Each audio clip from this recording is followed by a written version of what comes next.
Good morning, and welcome to the Unitarian Universalist Fellowship of Midlands online worship service. I'm Chris Nakamura, Worship Associate for this morning's service. If you haven't already, please type your name into the chat box, who you are, and who you brought with you today.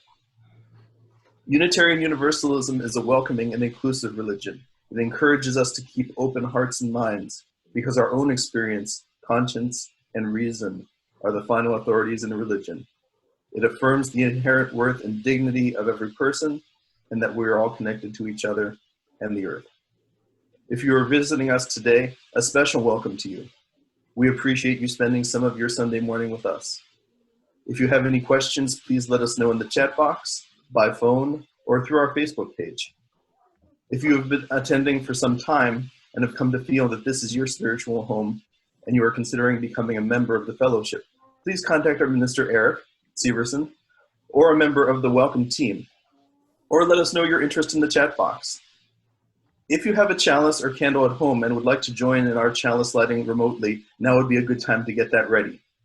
We will be including joys and sorrows this morning as we normally do during the service. You will want to find the participant icon to raise your hand for that. And now we have an online donation option, which we will introduce after the service. If you have children or grandchildren who would like to participate online, in online religious education services will be today and future Sundays at 1 p.m. The Zoom invitation will be posted in the UUFOM Parent Circle Facebook group. Email dreheather@uufom.org for more information. Next week's service will be The Economics of Poverty, led by Eric Severson. It can be hard to make ends meet and escape the cycles of poverty when the cards seem stacked against you. Just what might it take to turn the corner?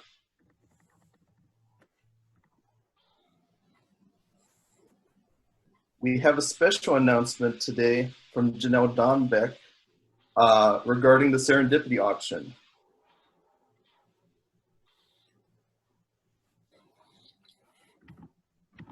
Can you hear me all right?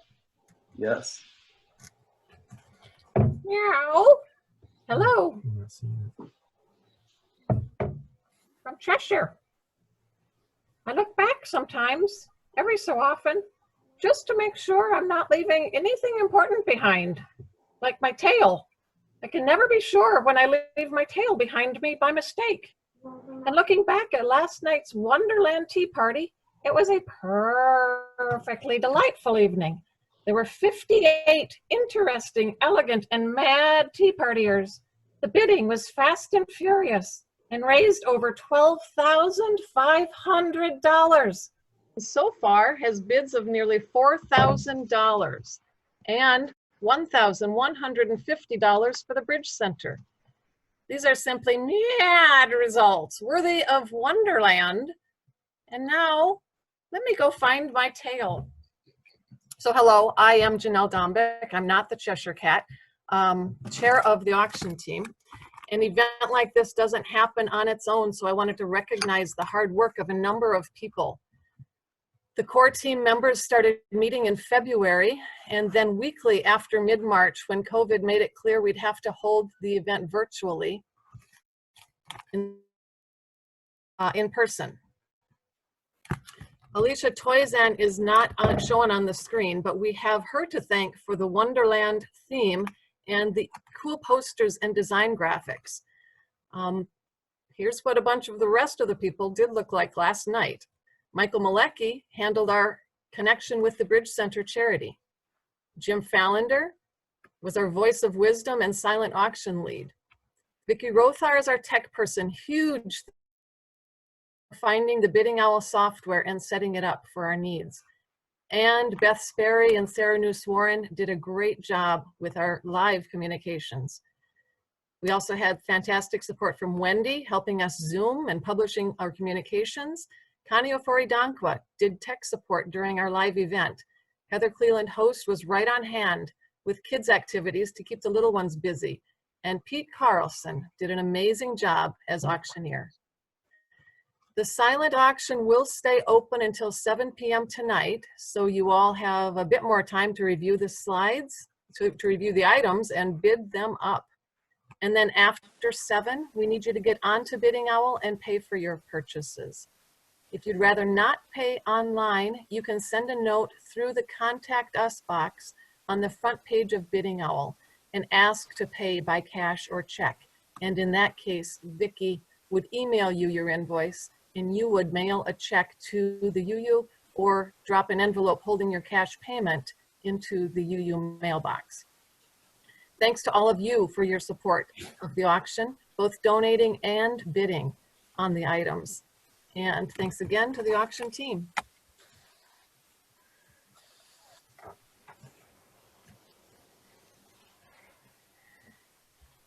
Thank you, Janelle. Thank you, Janelle. That's wonderful news. Watch your email for more announcements in our Candle Flame newsletter on Tuesdays and Saturdays. Email office@uufom.org to subscribe, or if you have an item that you'd like to submit.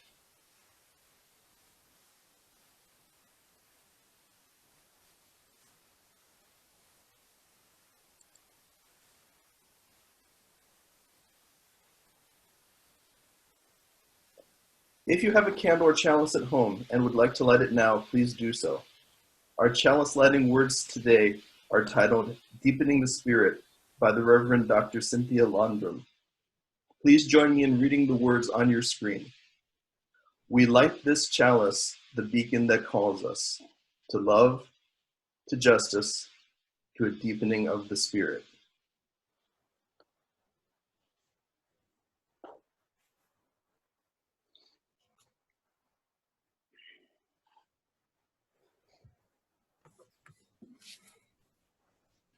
Thank you, Chris. Our opening words today are titled Call from Beyond by Unitarian Universalist U.S. Navy Chaplain, the Reverend Susan McGinn. From beyond the playful summer clouds, beyond the earth's thin blue line, from beyond the bright moon and meteor showers, we hear the call to look and listen carefully, to turn away from the world that buys and sells happiness, to fully experience the luring whisper of our heart's truth. Why not today? Why not now? We are here and together at home in this evolving place, home in this ever-changing breath and body, home in this dewy morning, even as it reaches toward a hot, high noon. We hear the call from far beyond and deep within, and we do not hear it alone. Come, let us worship together.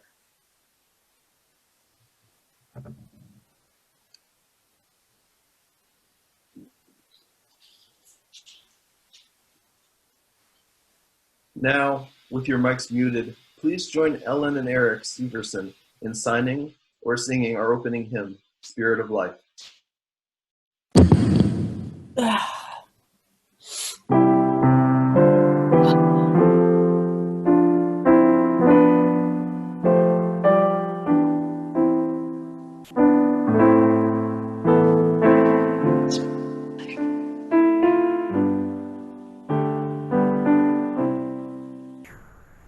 Spirit of life, come unto me. Sing in my heart all the stirrings of compassion. Blow in the wind, rise in the sea.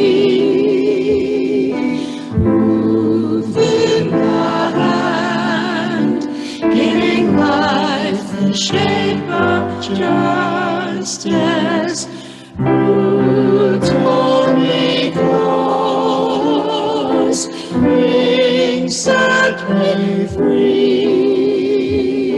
Spirit of life, come to me, come.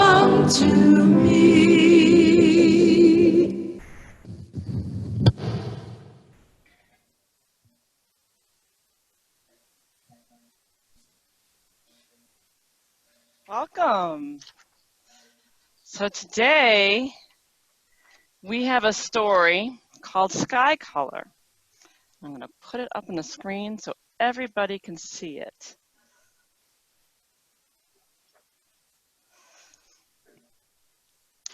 So today's story is called Sky Color by Peter Reynolds. And there we go. Marisol was an artist. She loved to draw and paint, and she even had her very own art gallery. Not all of her art hung in a gallery, though. Much of it she shared with the world. She painted posters to share the ideas she believed in. At school, Marisol was famous for her creative clothes, her box of art supplies, and her belief that everybody was an artist. Yes, Marisol was an artist through and through. So when her teacher told the class they were going to paint a mural for the library, Marisol couldn't wait. The classroom buzzed with the sound of brainstorming. The students talked and sketched. Together they made a great big drawing, and they marched to the library. I'll paint a fish. I'll paint one too. I'll paint the ocean. Marisol shouted, I'll paint the sky. Marisol rummaged through the box of paint, but she couldn't find any blue. How am I going to make the sky without blue paint? The bell rang. It was time to put the brushes down for the day. As she climbed aboard the bus, Marisol kept wondering, what am I going to do? All the way home, she looked out the window and stared at the sky. The sun lowered closer to the horizon. Later, at home, Marisol watched the day turn into night. That night, as Marisol settled into a deep dream, she dreamed something very interesting. So I'd like you all to take a moment to take a deep breath and remember a sunset that was a very strong memory for you. One that caused you to feel its beauty, not just see it. Maybe, you're looking at the screen right now, maybe it was a sunset with a kayaker in the distance. Maybe that was the memory. Or maybe it was a sunset with a silhouette of a wind turbine against a sky of reds and yellows. Maybe it was a dusky sky with purples and pinks. Maybe it was powerful storm clouds coming in over the water with wind and storm. Maybe it was just after the sunset and a yellow moon rises against an orange and black sky. Look out the window now if you can. What color is the sky that you see? In Marisol's dream, she saw all of those. She drifted through a sky of swirling colors. The colors mixed, making too many to count. In the morning, she stood waiting for the bus in the rain, but it was wonderful. The sky was not blue. She smiled. At school, she raced to the library. She grabbed a dish and began adding colors, this one and that one, and she swirled the brush to make an altogether new color. Marisol then began painting on the wall. A boy asked, what color is that? That, Marisol said, that is the color of the sky. That is sky color. And this is what their mural looked at the end, with all the colors of the sky wrapped into one beautiful painting. So thank you for sharing the story with me. And now Eric will lead us in. I invite you now to center yourself and enter into a time of reflection, meditation, or prayer. Today's meditation is titled Calling by Unitarian Universalist minister, the Reverend Nancy Schaffer, who in the last year of her life wrote the book, While Still There Is Light. When you heard that voice and knew finally it called for you and what it was saying, where were you? Were you in the shower, wet and soapy, or chopping cabbage late for dinner? Were you planting radish seeds or seeking one lost sock? Maybe wiping handprints off a window or coaxing words into a sentence, or coming upon a hyacinth, or one last no. Where were you when you heard that ancient voice? And did yes get born right then? And did you weep? Had it called you since before you even were? And when you knew that, did your joy escape all holding? Where were you when you heard that calling voice, and how in that moment did you mark it? How ever after are you changed? Tell us, please, all you can about that voice. Teach us to listen, how to hear. Teach us all you can of saying yes.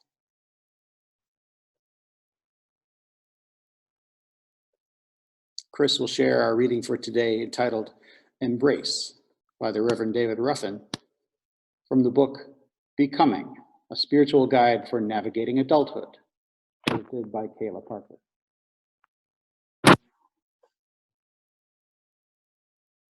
So, what do you want to do with your life? There was a time when this question haunted me like an existential crisis. Some might call it being in my 20s, but I certainly didn't feel that such pain was just to be expected. I remember poring over inspirational books. I found few answers, but I did find friends. Parker Palmer assured me that feelings of depression were not only normal, but a gift that could lead me deeper and help let my life speak. Khalil Gibran reframed my present pain as something that was carving space for future joy. Mary Oliver proclaimed her gospel, "You do not have to be good." And Rainer Marie Rilke urged patience with everything unresolved in my heart, to love the questions themselves. Most importantly, I learned I had good company in struggling to find my way. Encouraged by these connections, my creative energy began to return, and soon I was on the move, zigging and zagging to be sure, but following my heart. In time, I was New York City bound, following my dream of acting. But the legal temping, along with countless early mornings shivering in lines for theater auditions that were already cast, was living the dream. I was following my passion, and in time, I began finding work. Still, was it my purpose? Fast forward, I was on the 50th anniversary European tour of West Side Story, and I was Tony.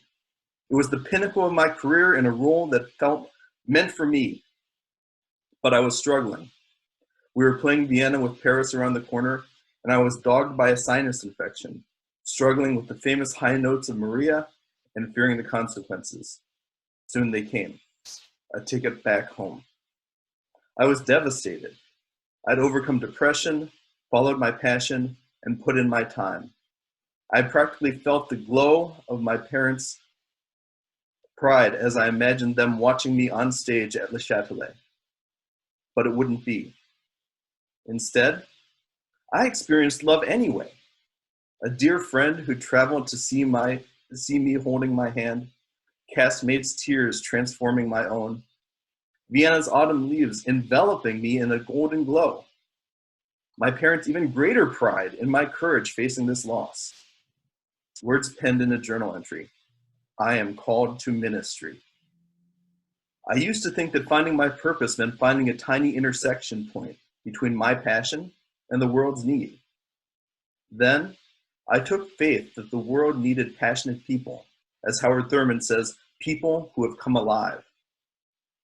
But the greatest learning has come from feeling my fears, my losses, my dreams, and even my quest to find me, transformed through the experience of finding and feeling we, discovering my identity as one who is loved and loves passionately. This has been to come alive. What do I want to do with my life? Embrace it. Let's share now in an interlude called Tales from the Vienna Woods by Johann Strauss Jr., played for us today by Melanie Willison.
Thank you, Melanie.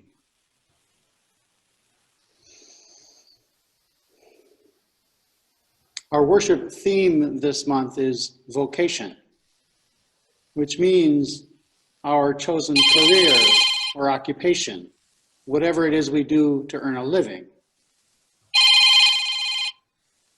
Sorry, excuse me. Hello? Who is this? I can't talk right now. No, I'm in the middle of a worship service. It's what we do. I'll have to talk to you later. Thanks. Bye. Sorry about that. Where was I? Vocation. A vocation might be considered also one's calling. Oh, one's calling. No, I don't mean like that kind of calling, but it sometimes can feel like that out of the blue when you least expect it from a caller you don't recognize. What do I mean by a calling? Well, first, I believe we are called in many ways over our lifetimes. We are called to careers or vocations. We are called to hobbies or avocations. We're called to love certain people. We're called to live out our values. We're called to witness to justice and injustice, to the strength of love and the courage of humanity. We're called to celebrate the helpers and nurturers in our lives. According to Navy Chaplain Susan McGinn's opening words, a calling might come from beyond the playful summer clouds, beyond the earth's thin blue line, from beyond the bright moon and meteor showers. But she also describes a calling as a luring whisper of your heart's truth. We hear the call from far beyond and deep within, and we do not hear it alone. Reverend McGinn suggests that sometimes it is a call to look and listen carefully, sometimes to turn away from a world that buys and sells happiness. She suggests that a calling can invite us to fully experience life today, here and now, at home in this evolving space, in this ever-changing breath and body. In our meditation, the Reverend Nancy Schaffer invited us to hearken back to a time in our lives when we heard the voice deep inside. Where were you when you heard that ancient voice? And did yes get born right then? And did you weep? Had it called you since before you even were? And when you knew that, did your joy escape all holding? Where were you when you heard that calling voice? And how in that moment did you mark it? How ever after are you changed? These are great questions for spiritual reflection. That voice, she said, can teach us how to listen, how to hear, and how to say yes. Marisol, in our story, heard that voice in her dreams. The sky isn't only blue. Our lives are filled with every color of the rainbow, too many to count, visually, emotionally, spiritually. Over time, we learn that life is complex and multidimensional. Experience shows us that many hues, many truths can coexist at once. Our dreams can inspire us too, to act boldly and authentically. What color is that? That is sky color.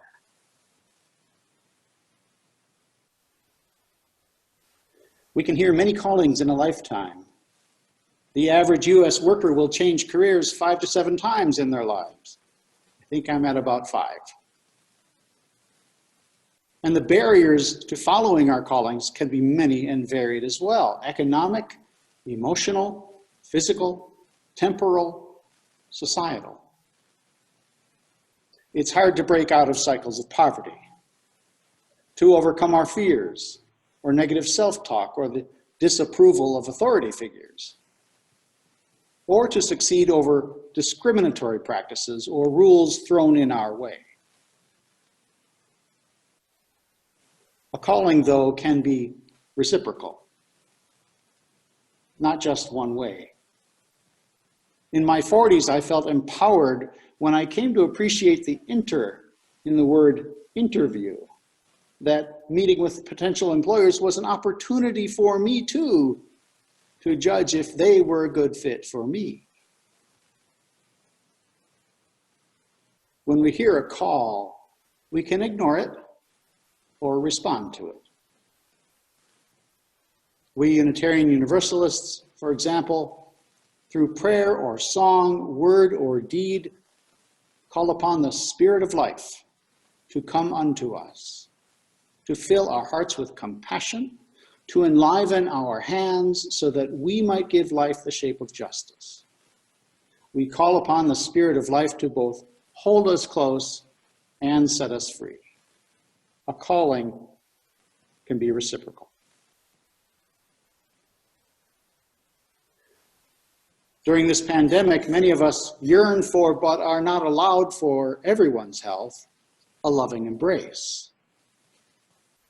While no substitute, the Reverend David Ruffin's reading today invites us to heed life's callings and to embrace life itself. As a young adult thinking about what to do with his life, he was guided by Palmer, Gibran, Oliver, and Rilke. But it took an experience of professional failure, loss, and grief for him to hear the call. Even through his period of troubles, he felt the love of his friends, castmates, and parents. Then he heard the call within. It spoke through his pen on a page of his journal. I am called to ministry. I used to think that finding my purpose, he wrote, meant finding a tiny intersection point between my passion and the world's needs, he said. Then I took faith that the world needed passionate people. As Howard Thurman says, people who've come alive. But the greatest learning, Reverend Ruffin wrote, has come from feeling my fears, my losses, my dreams, and even my quest to find me transformed through the experience of finding and feeling we. Discovering my identity as one who is loved and loves passionately. This has been to come alive. What do I want to do with my life?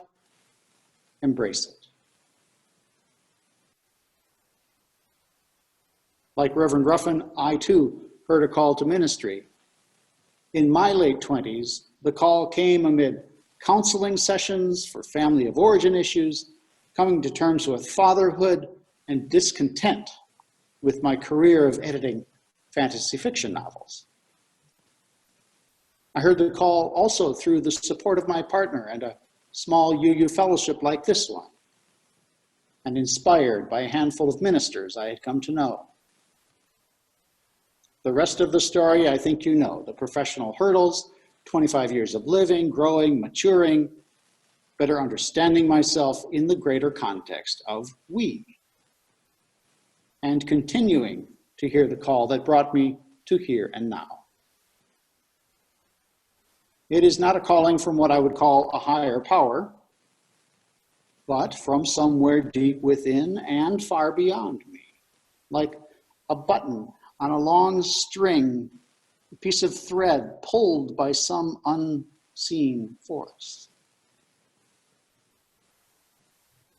To my knowledge, none but a few of you have heard a call to ministry, but I would wager that each of you has heard other callings of your heart or your conscience, out of necessity or of serendipity. I invite you to share your stories with one another during our virtual coffee hour and beyond. Unitarian Universalist psychotherapist and teacher David Rico wrote that our universal calling as human beings is to be the most loving people we can be. This is as close to a statement of Unitarian Universalist theology as I've heard, that our universal calling is love. Just as long as we have breath, let us answer yes to life. May each of us, in whatever stage of life we are, continue finding and feeling the we. May each of us rediscover our identities as people who love and are loved. May each of us embrace this life and heed the callings of our hearts. Blessed be, and amen.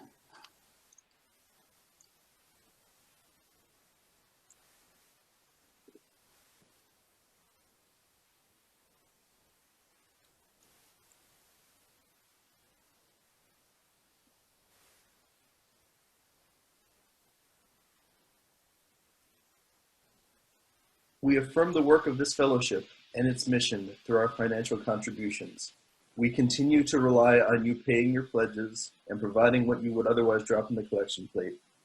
While our in-person activities may be suspended, our staff continue working hard to provide the services we need. They and the bills still need to be paid.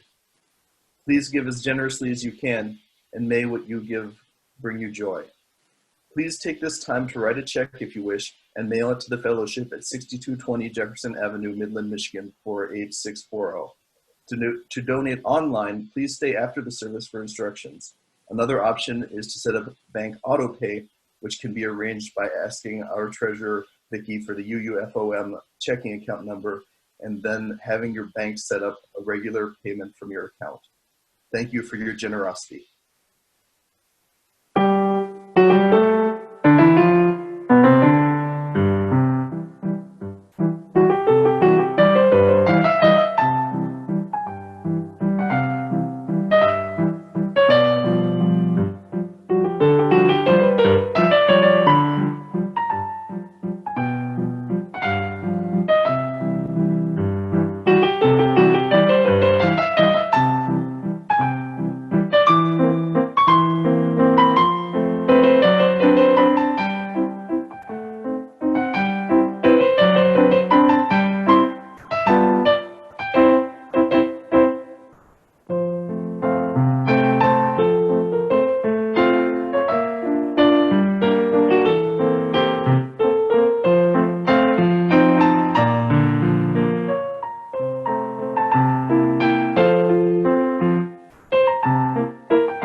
Thank you, Melanie. Now with your mics muted, please join Ellen and Eric in singing our closing hymn, Just as Long as I Have Breath. Melanie will play through the melody once before we start.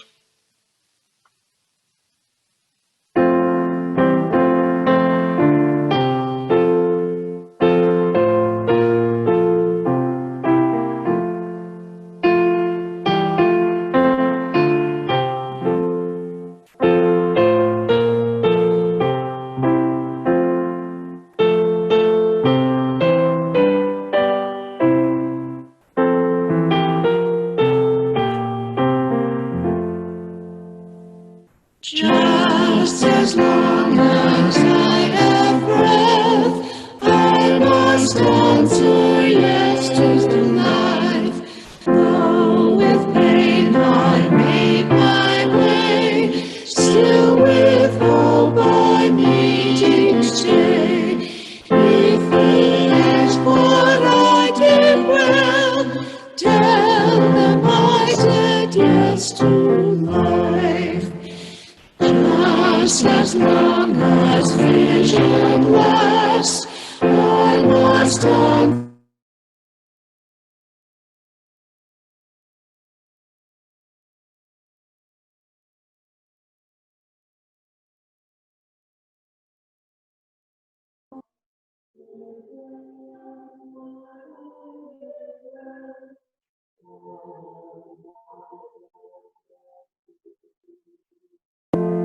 Just as long as my heart beats, I must answer yes to love. Disappointment pierced me through, still I kept on loving you. If they ask what I did well, then I said yes to love.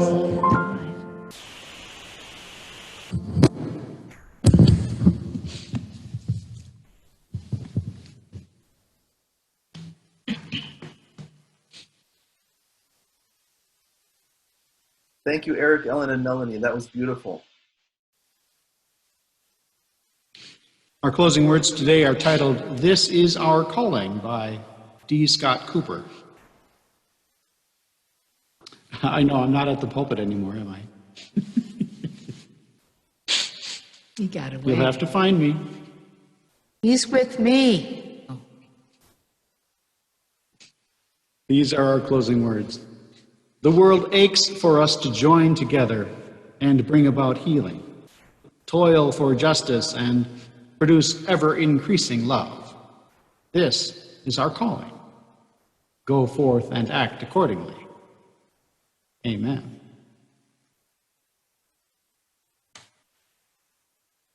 Thank you to everyone who helped make this service possible today, and thank you for all of you for joining us today. If you can stay to chat, excellent. People would love to hear your stories about your callings in life.